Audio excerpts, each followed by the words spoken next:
Você sabe quando você sente que algo está errado, mas não consegue colocar o dedo exatamente no que é? Essa sensação me perseguia há meses, como uma sombra que eu não conseguia ver, mas que sempre estava lá. Se eu soubesse que no dia do meu noivado, descobriria a verdade mais devastadora da minha vida, talvez eu tivesse prestado mais atenção aos sinais. Mas a gente nunca está preparado para descobrir que as pessoas que mais amamos são capazes de nos trair de forma tão profunda. Meu nome é Clara, tenho 28 anos, e esta é a história de como uma única noite destruiu e reconstruiu completamente a minha vida. É difícil falar sobre isso, mesmo depois de 2 anos, mas preciso contar, porque talvez minha experiência possa ajudar alguém que está passando por algo parecido. Ou talvez eu só precise desabafar mesmo, sabe? Sempre fui a filha mais velha, aquela que assumiu responsabilidades cedo demais. Quando meu pai morreu, eu tinha apenas 16 anos, e automaticamente me tornei a segunda mãe da minha irmã Letícia, 5 anos mais nova. Minha mãe entrou em uma depressão profunda que durou anos, e coube a mim cuidar da casa, dos estudos, do trabalho de meio período e da Letícia. Não que eu me arrependa de ter feito isso. Letícia sempre foi minha menina, meu xodó. Ela era linda, espontânea, cheia de vida. Tudo o que eu sentia que não conseguia ser. Onde eu era responsável e séria, ela era livre e divertida. Onde eu me preocupava com o futuro, ela vivia o presente intensamente. E eu amava isso nela. Amava protegê-la, vê-la sorrir, garantir que ela nunca passasse pelas dificuldades que eu enfrentei. Foi assim por anos. Eu trabalhava, estudava, cuidava de tudo, enquanto Letícia crescia bela e despreocupada. Não era um peso para mim, ou pelo menos eu não permitia que fosse. Era meu papel de irmã mais velha, e eu o abraçava com amor. Quando conheci o Rafael, eu tinha 24 anos, e estava terminando minha pós-graduação em arquitetura. Ele era tudo o que eu achava que queria. Bonito, carismático, bem-sucedido. Era engenheiro civil, tinha uma empresa própria, dirigia um carro importado. Quando ele se interessou por mim, eu me senti especial pela primeira vez em muito tempo. O namoro foi intenso desde o início. Rafael me cobria de atenção, presentes caros, jantares em restaurantes sofisticados. Ele dizia que eu era diferente das outras mulheres que conhecia. Mais madura, mais centrada. Você tem uma serenidade que me acalma, ele costumava dizer. E eu me derretia com essas palavras. Apresentei Rafael à minha família depois de 3 meses de namoro. Lembro-me perfeitamente daquela noite. Fiz um jantar especial, arrumei a mesa com a louça boa que era da minha avó, comprei vinho. Queria que tudo fosse perfeito. Minha mãe, que finalmente estava melhor depois de anos de terapia, ficou encantada com Rafael. Ele tinha essa capacidade de conquistar as pessoas rapidamente. Sabia exatamente o que dizer para cada um. Mas foi a reação da Letícia que mais me marcou naquela noite. Ela estava com 19 anos, cursando psicologia, e tinha aquela beleza jovem e radiante que chamava a atenção onde quer que fosse. Quando Rafael a viu, algo mudou em seus olhos. Foi apenas uma fração de segundo, mas eu vi. Um brilho diferente. Um interesse que me incomodou profundamente. Que sorte a sua, Clara, ela disse, mas havia algo estranho no tom da sua voz. Rafael é realmente impressionante. Tentei ignorar a sensação ruim. Ciúme de irmã mais velha, pensei. É natural. Letícia sempre foi o centro das atenções, e agora eu tinha alguém especial também. Era só isso, não era? Os meses que se seguiram foram os mais felizes da minha vida até então. Rafael e eu nos víamos quase todos os dias. Ele conhecia minha rotina de trabalho no escritório de arquitetura onde eu havia conseguido um emprego depois de formada, sabia quando eu chegava em casa, quando tinha compromissos. Nossa relação parecia sólida, construída sobre bases firmes de companheirismo e amor. Mas havia algumas coisas que começaram a me incomodar. Rafael sempre tinha uma desculpa para não ficar em casa nos finais de semana quando Letícia estava lá. Tenho que resolver uns negócios, ou vou sair com os amigos, você não ia se divertir. E quando ela saía, ele aparecia em casa, como se soubesse que ela não estaria lá. Uma vez perguntei diretamente, você não gosta da Letícia? Ele riu, como se fosse a coisa mais absurda do mundo. Claro que gosto. Sua irmã é legal, é só que vocês duas são muito diferentes. Eu prefiro ficar com você sozinho, é só isso. Não é mais romântico? E eu acreditei. Queria acreditar. Porque Rafael me fazia sentir especial, desejada, importante. Depois de anos cuidando de todos, finalmente alguém cuidava de mim. O pedido de casamento veio no meu aniversário de 26 anos. Rafael organizou uma festa surpresa no terraço do prédio onde ele morava. Convidou todos os meus amigos, minha família, seus colegas de trabalho. Estava lindo, com luzinhas por toda a parte, mesa decorada, vista para a cidade. Quando ele se ajoelhou e abriu a caixinha com um anel de diamante, eu chorei de emoção. Casa comigo, Clara. Você é a mulher da minha vida, minha parceira, minha alma gêmea. Quero construir uma família com você, envelhecer ao seu lado. Disse sim entre lágrimas, enquanto todos aplaudiam e fotografavam. Letícia estava lá, sorrindo, me abraçando, dizendo como estava feliz por mim. Minha mãe chorava de alegria. Era o momento perfeito. Decidimos que o casamento seria dali a 8 meses. Tempo suficiente para organizar tudo do jeito que sempre sonhei. Rafael disse que queria uma cerimônia grande, elegante, à altura do nosso amor. Você merece tudo do bom e do melhor, ele dizia. E eu me sentia a mulher mais sortuda do mundo. Os meses de preparativos foram intensos, mas prazerosos. Escolhemos o buffet, a igreja, o fotógrafo, a banda. Rafael participava de tudo. Opinava sobre cada detalhe. Parecia tão empolgado quanto eu. Decidimos fazer uma grande festa de noivado 2 semanas antes do casamento, para celebrar com todos os amigos e familiares que não poderiam vir na cerimônia. Letícia me ajudou muito com os preparativos. Ela tinha um gosto impecável para a decoração e me deu ideias maravilhosas para a festa. Passávamos tardes inteiras escolhendo flores, testando cardápios, provando vinhos. Eram momentos especiais entre irmãs, que me lembravam de quando éramos mais novas e dividíamos tudo. Estou tão orgulhosa de você, Clara. Ela me disse uma tarde, enquanto provávamos doces para a festa. Você sempre cuidou de todos. Sempre foi tão forte, tão responsável. É hora de você ser feliz. Suas palavras me emocionaram profundamente. Senti que finalmente estava sendo reconhecida por todos os sacrifícios que fiz ao longo dos anos. Que minha dedicação à família estava sendo valorizada. Que eu merecia esse amor, essa felicidade. A semana da festa de noivado foi corrida. 1000 detalhes de última hora para resolver, confirmações para fazer, ajustes no vestido. Rafael estava mais distante naqueles dias, sempre ocupado com o trabalho. É um projeto importante, explicava. Depois da nossa lua de mel, as coisas vão se acalmar. Eu entendia.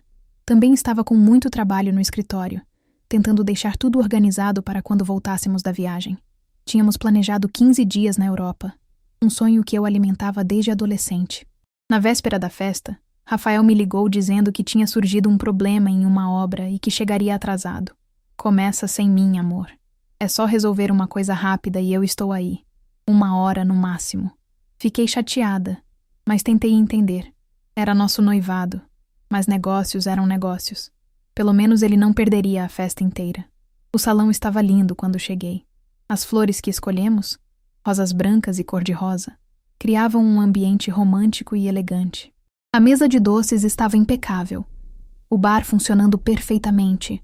A música ambiente no volume ideal. Tudo exatamente como eu havia sonhado. Os convidados começaram a chegar às 8 da noite. Amigos do trabalho, da faculdade, vizinhos, parentes. Todos me cumprimentando, elogiando a festa, perguntando pelo noivo. Ele já está chegando. Eu respondia com um sorriso forçado, olhando o relógio discretamente. Letícia chegou deslumbrante, usando um vestido azul que realçava seus olhos verdes. Ela me abraçou forte e sussurrou no meu ouvido. Você está linda, mana. Esta noite é sua. Minha mãe estava radiante, conversando com os convidados, contando para todo mundo como estava orgulhosa de mim. Via-se que ela estava genuinamente feliz, e isso aquecia meu coração. Depois de tantos anos difíceis, finalmente tínhamos motivos para celebrar. 9 da noite, e Rafael não havia chegado. Comecei a ficar preocupada, além de envergonhada. As pessoas perguntavam por ele, faziam piadas sobre noivo atrasado, e eu tentava manter o sorriso no rosto. Liguei para o celular dele várias vezes, mas caía direto na caixa postal. Ele deve estar sem bateria, disse Letícia, aparecendo ao meu lado com 2 taças de champanhe. Você conhece Homem em Obra, né? Esquece do mundo. 10 da noite. Os convidados começaram a ficar inquietos. Alguns amigos próximos se aproximaram para perguntar se estava tudo bem, se eu precisava de alguma coisa. Eu me sentia humilhada, mas tentava manter a compostura. Era minha festa. Tinha que parecer que estava tudo sob controle. Foi quando minha mãe se aproximou, com uma expressão preocupada. Clara, querida, o Rafael não está respondendo mesmo? Não, mãe, mas deve ser trabalho. Você sabe como ele fica quando tem deadline. Ela me olhou com aquela expressão que eu conhecia bem, a mesma que fazia quando eu era criança. E ela sabia que alguma coisa estava errada, mas não queria me assustar. Que tal a gente tentar ligar para o escritório dele? Era uma boa ideia. Peguei o telefone e disquei para a empresa do Rafael. O segurança atendeu. Boa noite, aqui é a Clara, noiva do Rafael. Ele está aí na empresa? Boa noite, dona Clara. Não, o senhor Rafael saiu normal hoje, umas 5 da tarde. Não voltou não. Meu coração disparou. Se ele saiu às 5 e agora eram mais de 10 da noite, onde ele estava? O que tinha acontecido? Minha mente começou a criar os piores cenários. Acidente de carro, assalto, alguma emergência médica. Mãe, sussurrei, tentando não causar alvoroço. Ele saiu do trabalho às 5. Não está lá. Ela segurou minha mão. Vamos ligar para os hospitais. Pode ter acontecido alguma coisa. Foi então que Letícia apareceu novamente. Ela parecia estranha, meio nervosa, mas tentava disfarçar. O que foi? Por que vocês estão com essa cara? Expliquei a situação, e ela imediatamente se ofereceu para ajudar. Vou ligar para uns amigos dele, ver se alguém sabe de alguma coisa. Não se preocupa, mana, deve ter uma explicação. Passamos a hora seguinte ligando para hospitais, amigos, qualquer pessoa que pudesse ter informações sobre Rafael. Nada. Ninguém o tinha visto desde o final da tarde. Os convidados perceberam que algo sério estava acontecendo e começaram a se despedir. A festa, que deveria ser uma celebração, estava se tornando um pesadelo. Era quase meia-noite quando resolvi ir à casa do Rafael.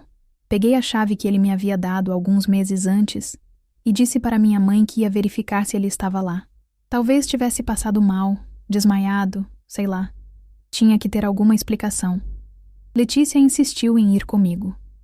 Não vou deixar você ir sozinha numa situação dessas. E se realmente aconteceu alguma coisa com ele? O prédio do Rafael ficava a 20 minutos da minha casa. Durante o trajeto, tentei manter a calma, mas 1000 pensamentos passavam pela minha cabeça.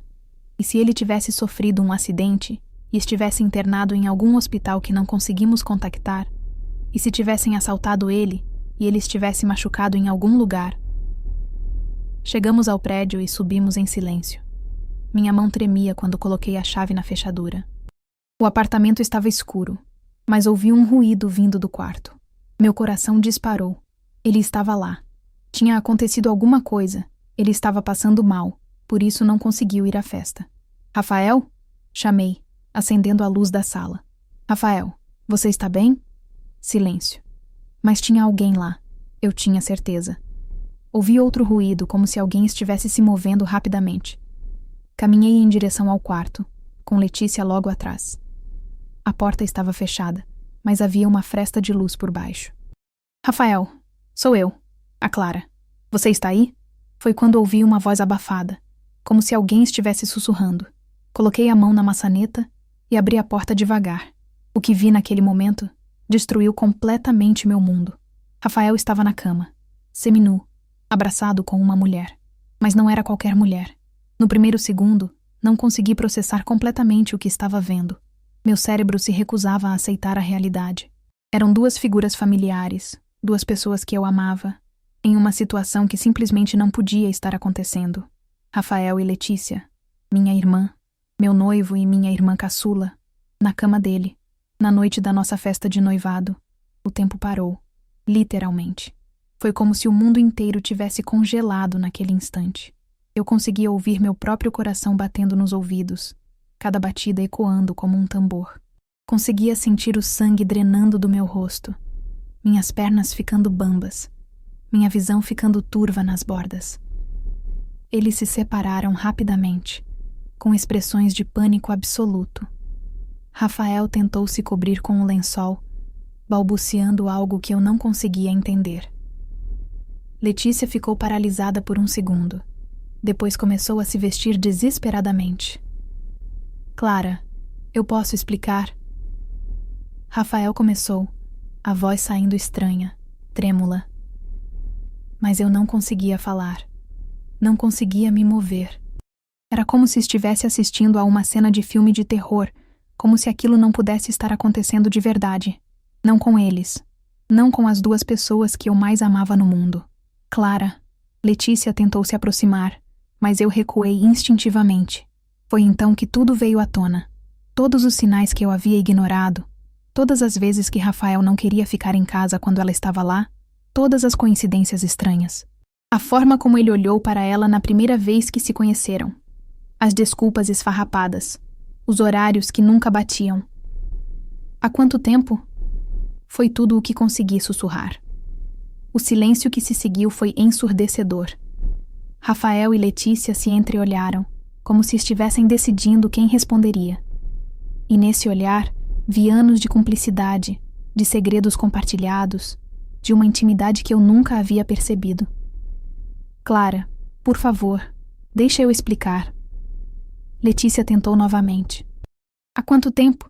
Repetiu, minha voz agora mais alta, mais firme. 2 anos, Rafael disse, baixando a cabeça. 2 anos.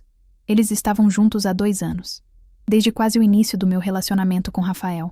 Todas as vezes que saímos juntos os 3. Todas as festas de família. Todos os momentos que eu achei que estava compartilhando minha felicidade com minha irmã caçula. Todos os conselhos que ela me deu sobre relacionamento. Todas as vezes que ela me disse como Rafael me amava. Mentira. Tudo tinha sido uma mentira elaborada, cruel, devastadora. E eu? Perguntei, minha voz começando a falhar. Eu era o que para vocês? Uma piada? Uma convenção social? O que era eu nessa história toda? Letícia começou a chorar. Mana, você não entende. Não foi planejado. Aconteceu e a gente não conseguiu parar. A gente tentou terminar várias vezes, mas... Mas o quê? Explodi. Mas vocês se amavam demais. Mas não conseguiam ficar longe um do outro? E eu? Onde eu entrava nessa equação? Eu era só a idiota que pagava as contas e cuidava de todo mundo? Não era assim. Rafael tentou se defender. Eu gostava de você, Clara. Gosto. Mas com a Letícia é diferente, é... É o quê? Interrompi. É mais intenso? É mais emocionante? Claro que é. Ela tem 5 anos a menos que eu. Nunca teve responsabilidades. Nunca teve que cuidar de ninguém. É óbvio que é mais divertido estar com ela. As palavras saíam como veneno, carregadas de anos de mágoa que eu nem sabia que existiam. Mágoa por ter sido sempre a responsável. Por ter abdicado da minha juventude para cuidar da família. Por ter sido sempre a segunda opção, a escolha segura, a que resolve os problemas. Não é sobre isso, Letícia disse ainda chorando. É que quando ele me conheceu... Quando ele te conheceu, ele já estava comigo, gritei. Já estava namorando comigo há meses. Vocês se apaixonaram à primeira vista? Foi isso? E decidiram que era mais fácil me enganar do que ser honestos? O silêncio confirmou minha suspeita. Eles realmente haviam se apaixonado no primeiro encontro, naquela noite em que apresentei Rafael à família. E em vez de serem honestos, em vez de me pouparem de uma dor maior, decidiram construir uma mentira elaborada que durou 2 anos da minha vida. A festa, murmurei, lembrando subitamente. Vocês sabiam que eu estava lá, esperando, me humilhando na frente de todo mundo. E vocês estavam aqui. Clara, não foi assim, Rafael tentou explicar. Eu ia à festa, juro. Mas a Letícia veio aqui para conversar comigo sobre como contar a verdade para você. E uma coisa levou a outra e... Vocês iam contar? Perguntei incrédula. Sim, Letícia disse rapidamente. A gente não aguentava mais essa situação. Era muito pesado para todo mundo. A gente ia contar depois da festa, antes do casamento. Ri. Uma risada amarga, sem humor nenhum. Que conveniente. Depois que eu me humilhasse na frente de todos os meus amigos e parentes, vocês iam ter a bondade de me contar a verdade. A realidade começou a me atingir em ondas.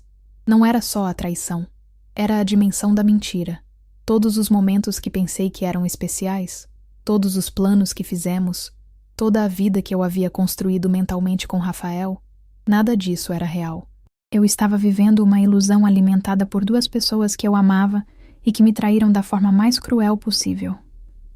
Eu preciso sair daqui, disse, me virando para ir embora. Clara, espera. Letícia correu atrás de mim. A gente precisa conversar, precisa resolver isso. Resolver? Parei na porta da sala. O que exatamente vocês acham que pode ser resolvido aqui? Vocês estão juntos há 2 anos. 2 anos. Enquanto eu planejava meu casamento, escolhia vestido, sonhava com filhos, vocês estavam rindo da minha cara pelas minhas costas. Nunca rimos de você, Rafael disse, aparecendo no corredor com uma bermuda vestida às pressas. Nunca. A situação foi ficando complicada, mas a gente nunca quis te machucar. Nunca quiseram me machucar? Minha voz estava subindo de tom novamente. Vocês acham que me enganar por 2 anos, me fazer acreditar que eu estava sendo amada, me fazer planejar um casamento falso, não ia me machucar? Vocês acham que me deixar sozinha na minha própria festa de noivado não ia me machucar? Letícia se aproximou, tentando me tocar no braço, mas eu me afastei. Mana, por favor, você é minha irmã. Eu te amo. Não quero perder você por causa disso. Por causa disso? Repeti incrédula. Letícia, você dormiu com meu noivo por 2 anos. Você me viu escolher vestido de noiva, sabendo que o casamento era uma farsa. Você me ajudou a organizar a festa de noivado, sabendo que estava traindo comigo. E você fala como se fosse... Só isso? Ela começou a chorar mais intensamente. Eu sei que errei. A gente errou. Mas aconteceu, Clara. O amor aconteceu. A gente não escolheu se apaixonar. Vocês escolheram me enganar, respondi friamente. Vocês escolheram mentir. Vocês escolheram me fazer de idiota por 2 anos. Isso vocês escolheram. Saí do apartamento sem olhar para trás. Ouvi eles me chamando, mas não parei. Desci as escadas correndo como se fosse perseguida por demônios. E talvez fosse mesmo. Os demônios da traição, da humilhação, da dor mais profunda que eu já havia sentido. No carro, finalmente desabei. Chorei como não chorava desde a morte do meu pai. Chorei por tudo o que havia perdido naqueles poucos minutos.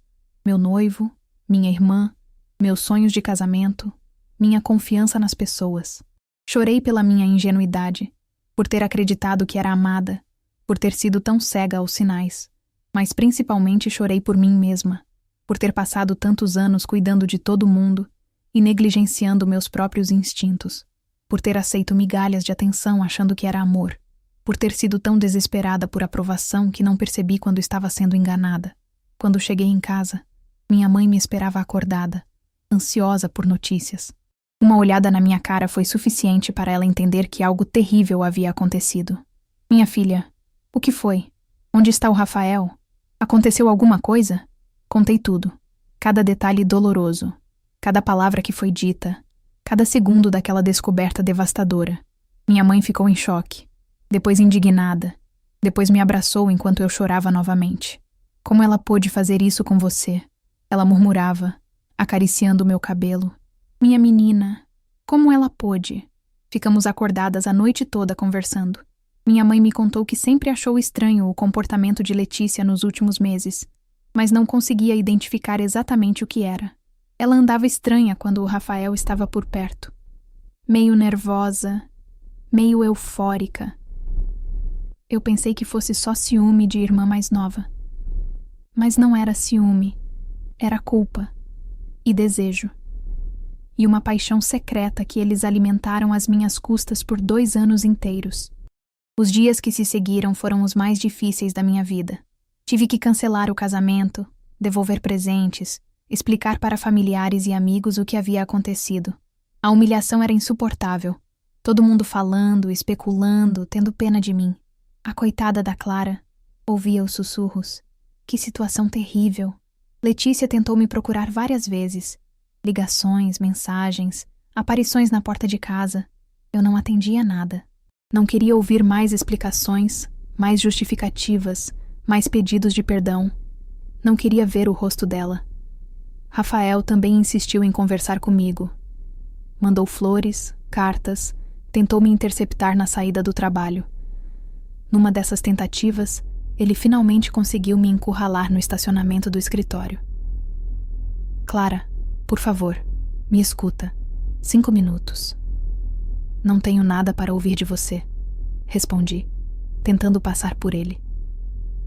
Eu ainda te amo, ele disse, me segurando pelo braço. O que sinto por você é real. Com a Letícia é diferente. É paixão. É loucura. Mas com você é amor verdadeiro. É parceria. Olhei nos olhos dele e vi o que deveria ter visto há muito tempo. Rafael não me amava. Talvez gostasse de mim. Talvez se sentisse confortável comigo. Mas não me amava. Eu era a escolha segura. A que cuidaria dele. A que não daria problemas. Letícia era a paixão. O desejo. A adrenalina. Você quer as duas, disse calmamente. Quer a esposa certinha que vai cuidar da sua casa e dos seus filhos, e quer a amante que vai te dar emoção e aventura. Não é isso? Ele não respondeu, mas sua expressão confirmou minha suspeita. Pois bem, continuei, você pode ficar com ela, mas comigo acabou, para sempre. Tirei o anel de noivado do dedo e coloquei na mão dele. Nunca mais fale comigo, nunca mais apareça na minha frente. Nunca mais tente me procurar. E saí, deixando-o ali parado, segurando o anel que um dia representou todos os meus sonhos. Os primeiros meses foram brutais. Perder um namorado já é difícil. Perder uma irmã, simultaneamente, é devastador. Perder os dois através de traição é destruidor. Eu me senti completamente sozinha no mundo, como se tivesse perdido metade da minha identidade de uma só vez. Minha mãe tentou intermediar algumas vezes. Letícia está sofrendo muito, ela dizia. Ela sente muito, Clara. Talvez vocês devessem conversar. Ela está sofrendo? Eu respondia incrédula. Ela está sofrendo porque foi pega, não porque fez algo errado. Se estivesse realmente arrependida, não teria continuado por 2 anos. E era verdade. Se eles tivessem se arrependido, teriam terminado no início. Se tivessem um pingo de consideração por mim, teriam me contado a verdade antes que eu me iludisse ainda mais. Mas não fizeram nada disso. Continuaram, planejaram, mentiram, me fizeram de idiota. Decidi que precisava reconstruir minha vida completamente. Comecei fazendo terapia, algo que deveria ter feito anos antes. Foi na terapia que comecei a entender que meu padrão de sempre cuidar dos outros, sempre me colocar em segundo plano, sempre aceitar menos do que merecia, havia criado as condições para que essa traição acontecesse. Não que fosse culpa minha, jamais. A culpa era inteiramente deles, que escolheram mentir e trair. Mas eu precisava entender por que sempre atraía pessoas que me viam como segunda opção, que se aproveitavam da minha natureza cuidadora.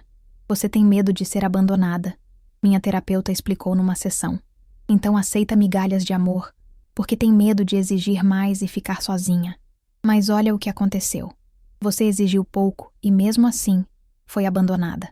Essa frase me marcou profundamente. Eu havia passado a vida toda tentando ser a pessoa perfeita para não ser abandonada, e mesmo assim fui abandonada da forma mais cruel possível. Talvez fosse hora de tentar uma abordagem diferente. Comecei a me concentrar em mim mesma de uma forma que nunca havia feito. Voltei a pintar. Um hobby que havia abandonado na adolescência quando assumi tantas responsabilidades. Comecei a fazer aulas de dança. Viajei sozinha pela primeira vez na vida. Uma semana em Buenos Aires que mudou completamente minha perspectiva sobre independência. No trabalho, também comecei a me posicionar diferentemente. Parei de aceitar projetos impossíveis sem questionamento. Comecei a cobrar meu valor real. Propus ideias que antes guardava para mim por medo de parecer arrogante. E, surpreendentemente, fui reconhecida e promovida. 6 meses depois da descoberta, recebi uma proposta para trabalhar numa empresa maior, com um salário significativamente melhor e a oportunidade de liderar uma equipe. Era tudo o que eu sempre quis profissionalmente, mas nunca havia ousado buscar. Aceitei sem hesitar. Era hora de uma mudança completa. Mudei de apartamento também. Não queria mais viver perto da casa da minha mãe, onde sempre esbarraria com lembranças da Letícia. Aluguei um loft lindo no centro da cidade, moderno, cheio de luz, que decorei exatamente do meu jeito. Era pequeno, mas era completamente meu. Foi nessa época que comecei a ouvir pelos amigos sobre a situação de Letícia e Rafael. Aparentemente, nem tudo eram flores no paraíso deles. A paixão avassaladora dos primeiros tempos estava sendo testada pela realidade do dia a dia. Eles haviam decidido morar juntos, mas viviam brigando.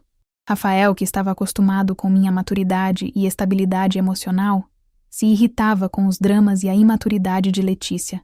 Ela, por sua vez, cobrava uma atenção constante que ele não conseguia, nem queria, dar. Eles vivem terminando e voltando. Uma amiga me contou numa festa. Todo mundo está cansado do drama deles.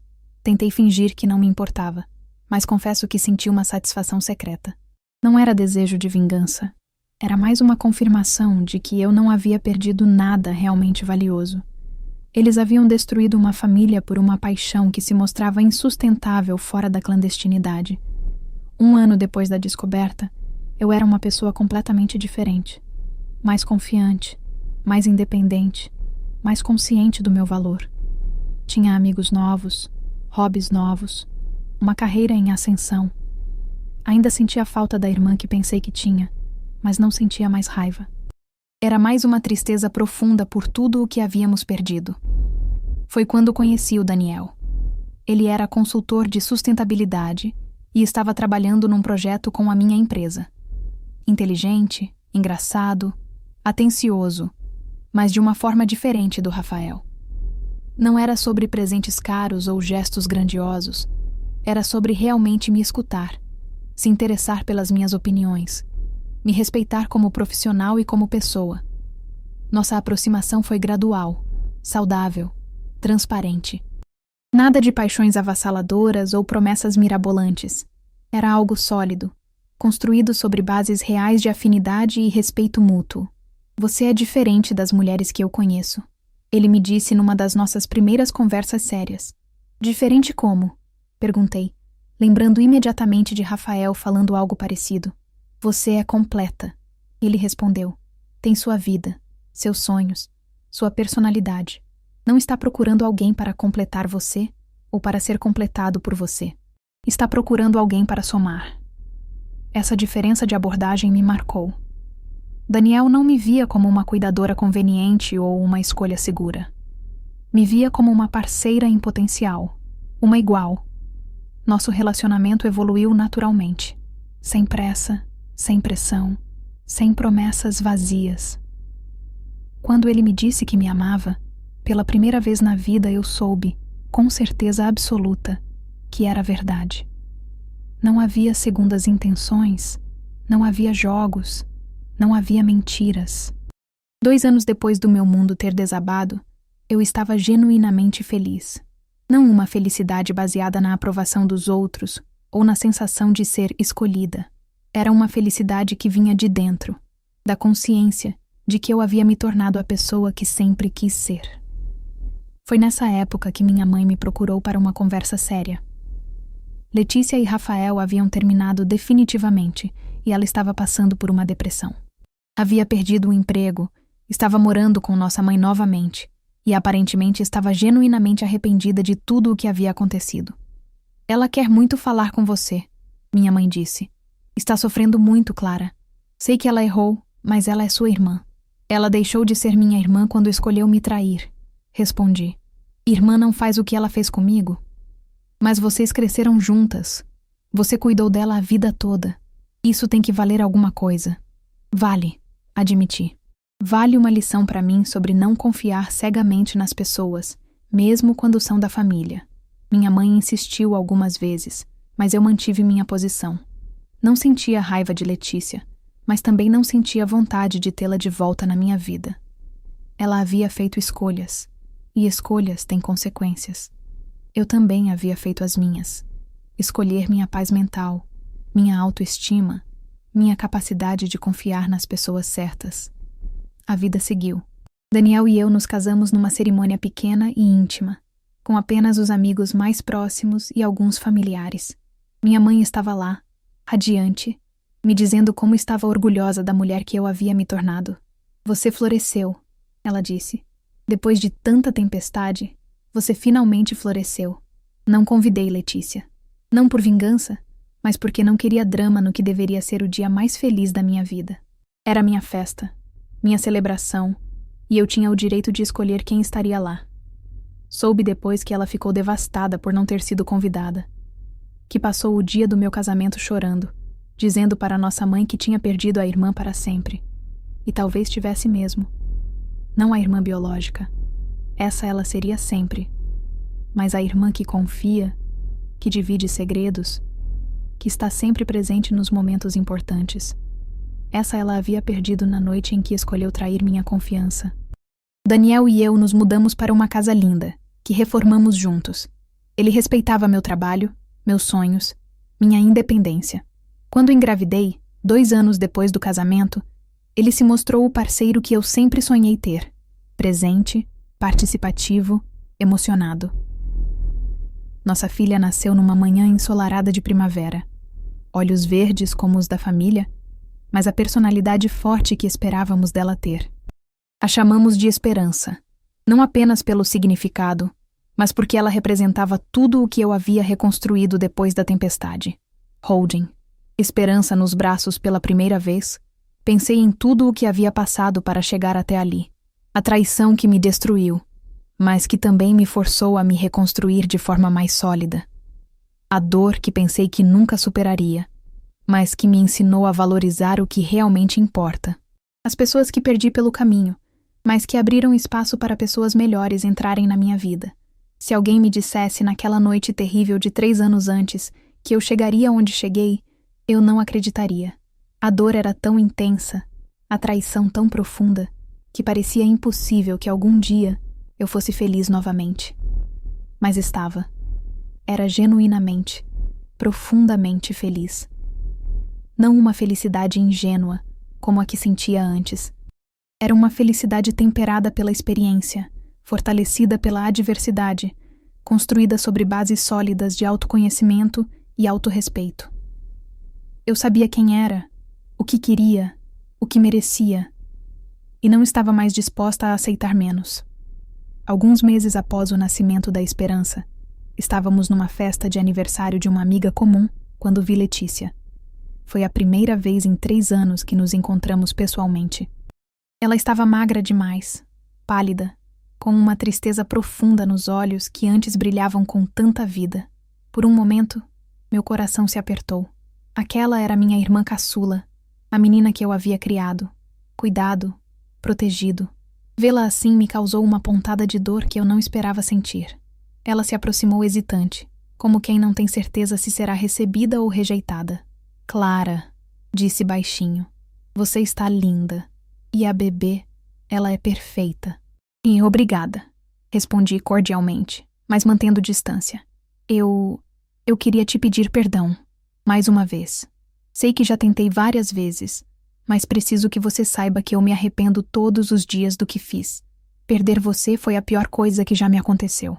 Olhei para ela e senti nada, nem raiva, nem tristeza, nem pena. Apenas uma neutralidade que me surpreendeu. Era como se estivesse falando com uma conhecida distante, não com a irmã que um dia foi minha melhor amiga. Eu sei que você se arrepende, disse calmamente. Mas o arrependimento não desfaz o que foi feito. Não devolve os 2 anos da minha vida que foram baseados numa mentira. Não apaga a humilhação que passei. Mas somos irmãs, ela insistiu, os olhos se enchendo de lágrimas. Isso tem que valer alguma coisa. Vale, concordei. Vale a lição de que ser família não dá o direito de trair, mentir e machucar. Vale o aprendizado de que eu preciso me proteger, mesmo das pessoas que mais amo. Ela começou a chorar, mas não tentou me tocar ou insistir mais.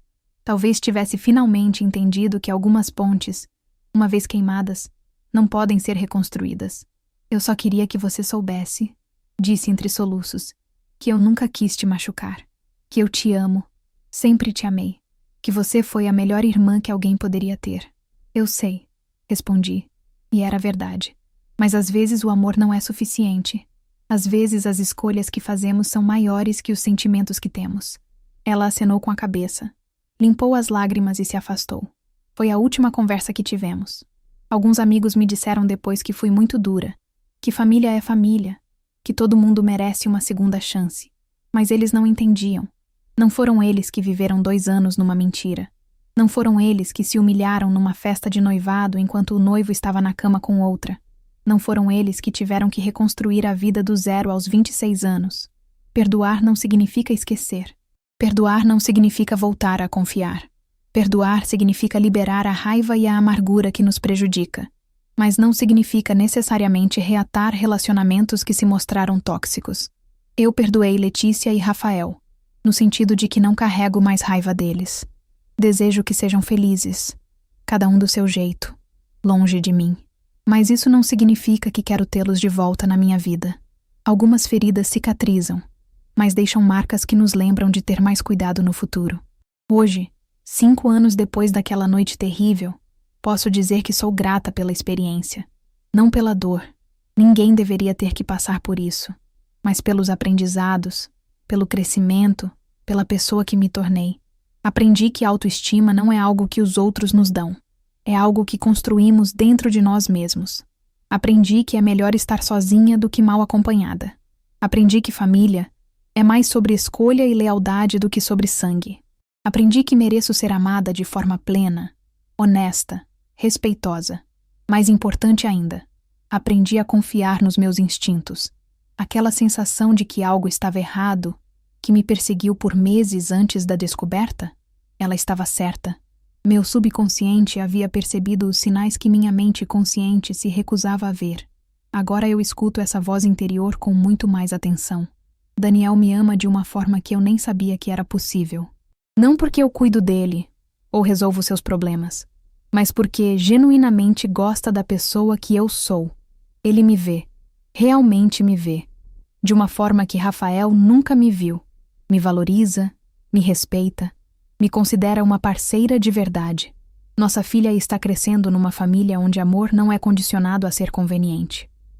Onde honestidade é valorizada acima de qualquer coisa.